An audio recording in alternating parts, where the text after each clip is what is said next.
I'm Vic Bakhru, CEO of Innovista Health, and today on another episode of Innovista Values, I'm excited to introduce you to Bo Lee, our Divisional Vice President of Delegated Operations. Bo, welcome. Thanks for joining us today. A pleasure to be here, Vic. Thank you so much for having me. Yeah, of course. Bo, you joined us last August, and so it's been several months. How are you settling in? I would say I always feel like I'm settled in and then I always learn something new. I think that's just part of the exciting part about being at Innovista. I know some folks might think that, hey, healthcare, it's a very static type of environment, but I find it super exciting. There's always something dynamic happening for sure. Yeah, especially in delegated operations, if we're being honest with each other, there's always more to figure out, isn't there? Definitely. I mean, just look at over the last couple of months, right? In 2024, we've seen cyber attacks on some of the healthcare partners that we've worked with, right? Sure, So when sure. they go through the process and try to triage it and get themselves back up to speed, the same thing happens to us on the back end who's supporting these clients and making sure we get the members and our client partners back running as soon as possible to get the healthcare needs that are met. Yeah, absolutely. Well, Bo, let's take a step back. Tell our audience a little bit about your background. How'd you get into healthcare? Help us understand you a little bit more. Yeah, so I've been in healthcare for about 20 years now. Focused in college in industrial engineering, and I highly doubt anybody who was recruited on campus at the time would think, oh, industrial engineer, you should go into healthcare and figure out all the Sure. process inefficiencies and et cetera, right? Yeah. I started working out in Silicon Valley with medical device companies, catheters, stroke companies, etc. So very focused, but at some point I Yeah. just felt to make a bigger impact in healthcare, I really need a bigger platform, right? Instead of trying to Yeah. go member by member. So over business school, one of my focus is healthcare administration. Mhm. And to me, I feel like driving the cost, the quality, and the value in terms of like access, right? For healthcare, those are really key because only when it's more accessible and available to everyone in the country, and then we can push forward with very focused initiatives, right? So no regrets. I think it's been a fun ride. There's definitely been ups and downs of roller coasters, but I still find it very exciting 20 years into the work. And I definitely hope some of the younger generation will look at the complexity and be challenged by it rather than be afraid of it. Yeah, no, absolutely agree. And with so many changes on the horizon, seemingly every year, whether driven by CMS policies or driven by ecosystem changes, whether that's the payer provider construct and the relationships that are there between those two entities, and we sort of fit in the middle. There's just so much change. So very much agree with your perspectives there. How do you think about results-oriented leadership? I mean, I've only gotten to know you for several months, Bo, but when I think about sort of the massive transformation that you're driving within Innovista and within the broader landscape, connected to so many different clients for whom we process their claims and conduct utilization management efforts and certain other areas of focus, eligibility, network and reimbursement, and so forth. How do you think about results-oriented leadership? How do we get there while improving our efficiency and improving our overall opportunity set?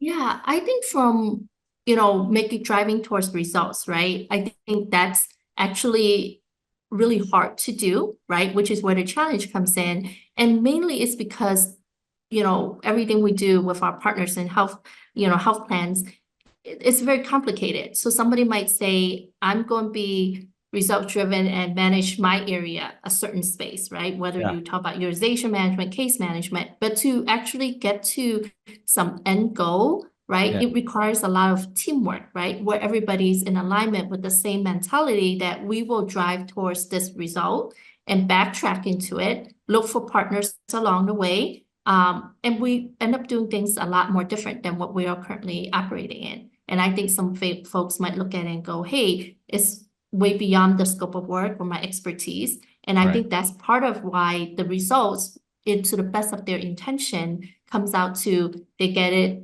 partially, And then somewhere along the way, it needs to be reconnected back to the bigger picture. So we can say, hey, we drove down medical costs, right, on this, but we drove down medical costs across the board in general, in order for the patient and also for our, partners and clients to be able to feel that benefit in real time.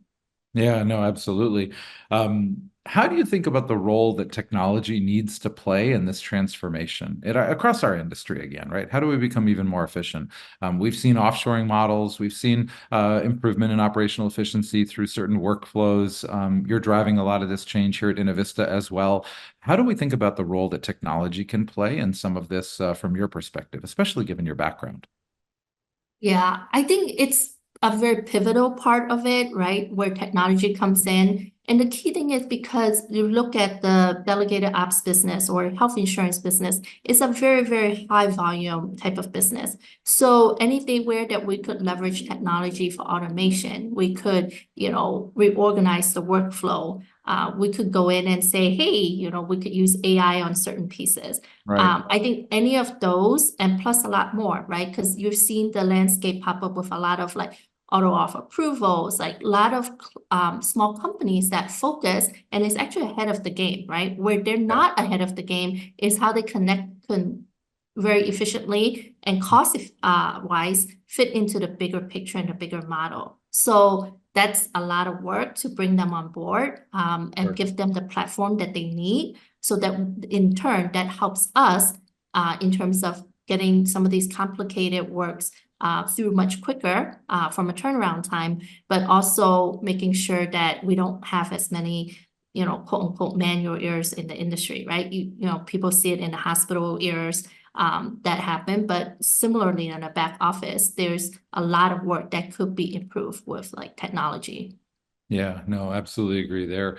I think, in fact, the role of technology is understated. I think that we talk about it in the abstract, but actually incorporating it is such an incredible feat given legacy infrastructure, right? We have in healthcare in general, and especially in the payer landscape, we seem to have a lot of call it old technology that doesn't necessarily fit with some of the new, smaller, more agile tools that you just referenced.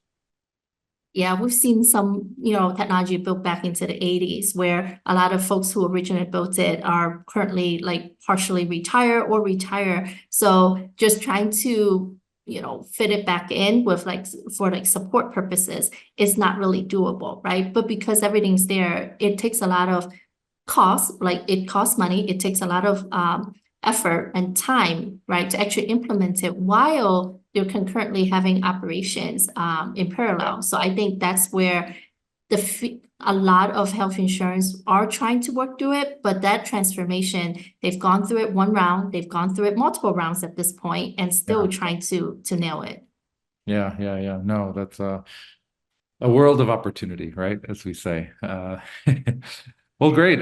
Tell us a little bit about outside of work, Bo. What keeps you going? What allows you to relax and recharge? You show up at work always so enthusiastic, and I know the team loves the energy, especially around Chinese New Year, as you've helped our team understand a little bit more about that particular holiday and some of the events that you led around the office.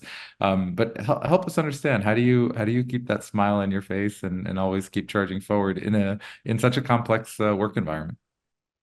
Well, I think part of it is being a leader, right? We talk about different styles of leadership and trying to lead by example. In a Sure. lot of cases, that might be trying to be, um, results oriented, but at the same time, it's also making sure that I keep myself in the mental condition that is sharp, that the team needs, right? When things happen, right? How do we resolve it situation? And also making sure I get the rest that I need in order to be fully charged, right? And be in the moment, I guess, right? Because we're all having to do meetings, emails, IMs, chats. And I think that becomes really key because at the end of the day, it's not how many emails that we respond to, but the goal is to actually drive some change. And in a way, when you take a step back, it's only that's when you get to see the big picture per se. I would say sometimes it is more challenging. So it's not always day to day that I'm able to be what quote unquote somebody mentioned last week, the bow glow, what happened to that, right? But I think it's just very critical because it takes a lot of determination to drive to the changes that we are looking for. So if you couldn't do it on a day-to-day basis, that just means it's going to be even harder to get to the end of the road where we could actually see results. Now, from a personal standpoint, I'm a big plant lover, so I, Okay. have a lot of orchids in my house. So, Wow. just coming home and be able to water them and say, okay, you're still Sure. surviving, I think that speaks a lot because sometimes when I'm busy with work, I might forget that.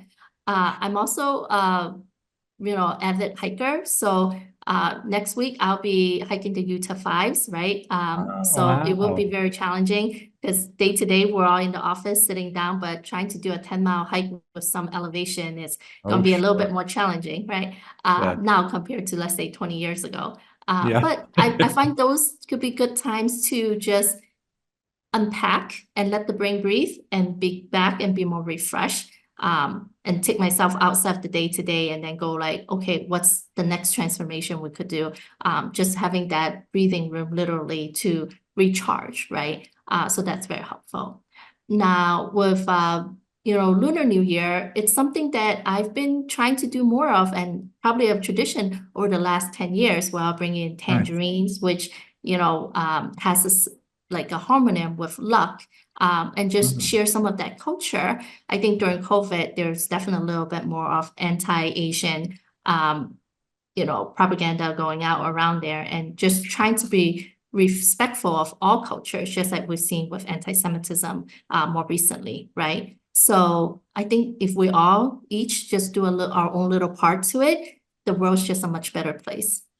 Yeah, I couldn't agree more with everything that you just said, and thank you.